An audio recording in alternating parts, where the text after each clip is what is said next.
Many people make the mistake of when they're putting down pebbles, they don't put down the Weed Guard fabric. This is a landscaping fabric.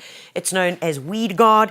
And folks, if you have put down pebbles without putting this fabric down, you would have experienced the terrible situation of weeds growing through your stones. So to save yourselves all the trouble is to use this fabric. Now, it comes in a 10-meter roll. You can also get in a 20-meter roll.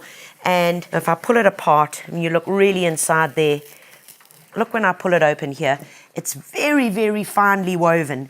And this is actually recycled plastic, which means that it's going to last for years in your garden. So spread your pebbles over it and the job is done. Another very cool application of the Weed Guard, if you are doing a gravel garden and you want a few plants popping out in between, exactly the same application. Literally put down your Weed Guard. Before you put your pebbles down, you are going to just do a cut like that and a cut across like that. There we go. So we've got it nice and open. Pop your plant in there.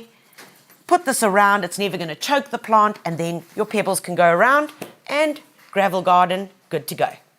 If you enjoyed this clip, like it, share it, and go to our YouTube channel to find more great clips on gardening products, which will turn you into a real gardening pro.